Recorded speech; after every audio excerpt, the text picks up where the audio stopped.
अब पता चल गया कि बैरी कौन है। बोले काम तो रहता कहाँ है। अगर किसी को दुश्मन का पता चल जाए ठिकाना रहने का तो आक्रमण किया जा सकता है। तो दुश्मन पता चला ज्ञानियों का नित्य बैरी काम। काम की पूर्ति में बाधा लगी तो क्रोध, काम की पूर्ति हो गई तो लोभ, तृष्णा, और भोगूं, बार बार भोगूं। मुखिया है आवागमन का, जन्म मरण का मुखिया है काम। ये रहता कहां है अगर पता चल जाए तो आक्रमण करने में समर्थ हो सकता है साधक। कहां रहता है भगवान इसका निवास स्थान बताते हैं कि ये काम रहता कहां है। इंद्रियाणि मनोबुद्धि रस्याधिष्ठान मुच्यते एतैर्विमोहयत्येषो ज्ञानमावृत्य देहिनम। इंद्रियां, मन, बुद्धि, ये आफिसें हैं इसकी। यहां बैठता है। इंद्रियाणि मनोबुद्धि रस्याधिष्ठान मुच्यते, इसकी ऑफिस है, काम की ऑफिस। इंद्रियां, मन, बुद्धि, ये काम इंद्रियां मन बुद्धि के द्वारा ज्ञान को ढक देता है और गलती हो जाती है। इतनी जल्दी बुद्धि को कवर करता है काम, विचार करने की सामर्थ्य नहीं रह जाती उपासक में। विषयी पुरुषों की तो यहां चर्चा नहीं, वो तो गिरे हुए हैं। गिरा हुआ क्या गिरेगा, साधक की बात हो रही। इतनी जल्दी आक्रमण करता है कि जल्दी बोलने में देर लगी, उसको कवर करने में देर नहीं लगती। तत्काल वो बुद्धि को कवर करके, ज्ञान रहित करके अपना चिंतन, अपनी चेष्टा, ज्ञान को ढककर देह भाव वाले पुरुष को ये मोहित करके भ्रष्ट कर देते हैं। देह भाव, मैं पुरुष, मैं स्त्री, जब तक ये भाव है तब तक बहुत सावधान। इंद्रियाणि मनोबुद्धि रस्याधिष्ठान मुच्यते, ये ऑफिस है लेकिन घर अभी नहीं बताया गया।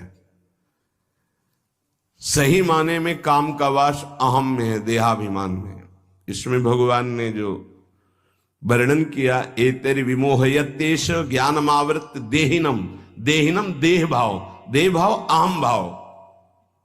मुख्य इसका निवास स्थान अहम भाव में, मैं पुरुष हूं, मैं स्त्री हूं, मैं शरीर हूं, ये जो भाव है अंतःकरण में, मन, बुद्धि, चित्त, अहंकार, इसका घर है अहंकार। ऑफिस है इंद्रियां, मन और बुद्धि। ये अहंकार की गुफा में छुपकर बैठ करके प्रहार करता है, मन और इंद्रियों को अधीन करके। भोगों में हर प्राणी को फंसाए हुए है, चाहे वो चिड़िया हो, चींटी हो, मनुष्य हो, पशु पक्षी, कोई भी। 84 लाख योनियों में एक छत्र इसका राज्य है। वही बचते हैं जो भगवान के आश्रित और भगवत शास्त्र की, गुरुजनों की अक्षरशः आज्ञा का पालन करते हैं। जहां इतनी सी भी हम गुरु आज्ञा शास्त्र के विरुद्ध हुए, वहीं हम फंस गए, वहीं क्लेशित हुए। वहीं है कि आप अपनी स्वतंत्रता को परतंत्रता में बदलिए। आप अपनी स्वतंत्रता गुरु जी को दे दीजिए और परतंत्रता स्वीकार के लिए तो माया की परतंत्रता आप जीत जाएंगे। माया की परतंत्रता से आप छूट जाएंगे, विश्वास कीजिए। श्री भगवान कह रहे हैं अर्जुन जी से कि ये काम अज्ञानियों का नहीं, ज्ञानियों का नित्य बैरी है। ज्ञानियों का बड़ा भगवान ने अद्भुत शब्द कहा। ये जो ज्ञान में, शास्त्र ज्ञान में, साधना के ज्ञान में तत्पर हैं, उनके हृदय में भी ये कामेश क्रोधेश रजोगुण समुद्भव महासनो महापापमा विध्येनमि वैरिणम, ये राग से उत्पन्न होता है। रजोगुण राग, स्त्री शरीर में राग, पुरुष शरीर में राग, जनेंद्री के सुख में राग, काम उत्पन्न होता है। ये पाप का कारण, सिर्फ पाप, एक ही शब्द है। ये काम जब राग से उत्पन्न होता है तो ये केवल पाप ही कराएगा। भगवान महासनो महापापमा, ये महापापी काम पापात्मा है, ये उसे पापात्मा बना देता है जिसके हृदय पर अपना अधिकार करे। और महासनो कभी तृप्त होने वाला नहीं है। अगर इसकी पूर्ति न हो तो विद्धेनमी वैरिणम, ये क्रोध रूप धारण कर लेता है, दुश्मन की तरह बर्ताव हो जाता है। देखो कितना बड़ा दुश्मन, साधना छूटी, जीवन छूटा, अब क्या परिणाम ठाकुर जी जाने। ये महान दुश्मन कामेश क्रोधेश रजोगुण समुद्भवा, इसकी व्याख्या पीछे हो चुकी है। उपासक की पहली दशा में जैसे अग्नि के ऊपर धुआं छा जाए, ऐसे जब काम जागृत होता है तो उसको पता है कि गलत है, नहीं करना चाहिए, पर वो धुआं जैसे फूंक लगे तो अग्नि प्रज्वलित हो जाए। ऐसे अगर पहली अवस्था में विवेक काम कर गया तो बचा ले जाएगा अपने को। दूसरी अवस्था आती है, शीशे पे जैसे मल का लेप हो जाए तो अपना प्रतिबिंब नहीं दिखाई देता, ऐसे उसको ये समझ में ही नहीं आता कि मुझे ये नहीं करना चाहिए। बार बार राग कहेगा इसमें सुख है, सुख है। अगर वो कोशिश करे तो हट सकता है, तीसरे में नहीं। तीसरा है जैसे जेर से ढका हुआ गर्भ, निर्णय करने की शक्ति ही खत्म हो जाती है। आवृतम ज्ञानमेतेनो ज्ञानिनो नित्य वैरिणा काम रूपेण कौन्ते दुष्पूरेणा नलेन च।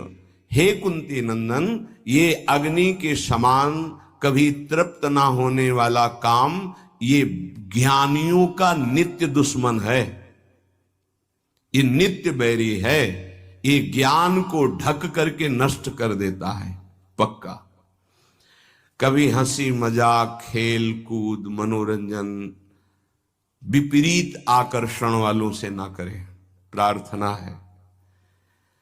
हंसी हंसी में, खेल खेल में ऐसी गलती हो जाती है कि फिर मन जलता रहता है, फिर मन अधीन हो जाता है। जिसे मास्टर बाबा जी, ये बड़े बड़े महापुरुष ऐसी चाल क्यों चलते हैं? क्योंकि वो अपनी इंद्रियों को काबू में रखना साधकों को सिखाते हैं। काम को मारने के लिए सबसे पहले इंद्रियों का नियमन करने को श्री भगवान कह रहे हैं। तस्मात् तुम इंद्रियाण यादव, नियम में भरतर्षभ, इनको पहले कंट्रोल में करो। कान से भगवत वार्ता, अच्छी वार्ता सुनो। नेत्रों से अगर कहीं एक बार कोई ऐसा दृश्य उपस्थित हो जाए प्रकृति में तो प्रणाम करके दोबारा नेत्र मत पहुंचाओ। जहां आकर्षण हो वहां बार बार नेत्र मत पहुंचाओ। वाणी से कभी अश्लील संभाषण, गंदी बातें मत करो। खान पान संभालो, इंद्रियों को संभालो, ठीक हो जाएगा। जब तक साधक इंद्रियों को संभालता नहीं तब तक उसकी दृष्टि भगवान की तरफ न रहकर भोगों की तरफ होगी। आज ये बनेगा, अच्छा, और पहले से संकल्प मन बना लिए इस में तो ये ज्यादा नहीं तो ऐसा है कि आप जो चाहो जितना ले सकते हो। हाँ हाँ, खुली छूट है। इंतजार हो रहा कब हो 11 बजे, कब 12 बजे। ये संकल्प विकल्प को मारना है। कभी कभी ऐसा कर लिया करो, ज्यादा मन तैयार हो गया ना कि आज तो उत्सव है, बहुत गोल कर दिया, आज उपवास करेंगे हम, तो सब मत करना, नहीं तो गड़बड़ हो जाएगा। अलग अलग उत्सव में एक एक, दो दो, आज नहीं पाएंगे, आज भूखे रह करके रहे। फिर आप देखो जो आपको मन जलन पहुंचाएगा वही मन को अधीन करने के बिना इसके अधीन नहीं होने वाला। ये भी बात समझ लीजिए, यहीं से अधीन किया जाता है। जैसे अपने लोग अब सावन भर केवल गंगा जल पीकर रहेंगे, जो भगवान शिव की उपासना, गंगा किनारे सावन खूब आराम से 2 4 5 दिन शिथिलता होती है, इसके बाद वो शरीर उसी ढांचे में ढलने लगता है और गंगा जी में सब सामर्थ्य विराजमान है। सही, कभी हम अपने शरीर को शक्तिहीन अनुभव नहीं किया। गंगा जल में इतना पावर विराजमान है, ऐसे पदार्थ विराजमान है। उस समय जब गंगा जल ही केवल है, बहुत सामर्थ्य उसमें। कभी ऐसा नहीं लगा, जब गंगा जल पीते थे तो लगता साक्षात माँ का दूध पी रहे हैं। एक विशाल अंदर से उत्साह प्रकट होता था। 2-4 दिन के बाद शिथिलता खत्म हो जाती है और वो शरीर पचाने लगता है। जो अन्न की मांग करता है वो धीरे धीरे शांत होने लगता है। मनुष्य की प्रवृत्ति इंद्रियों की मांग को पूरी करने में है। आज तो घर में नहीं, आज चलते हैं होटल में खाएंगे, यहाँ के नहीं, गाड़ी में बैठे आज छठी करा वाले होटल, ये क्या है आज वहां, ये है क्या? अरे बोले जिंदगी का यही तो लाभ है। तो भैया ये जिंदगी का लाभ नहीं है, ये जिंदगी के लाभ को नष्ट करने वाली हानि है। ये निकलने का अवसर है, निकल चलो। ऐसा बसंत हृदय में बैठा लो कि बसंत बस जाए प्रिया प्रीतम और अंत हो जाए वासनाओं का। हमारे हृदय में प्रेम की उन्मत्तता छा जाए।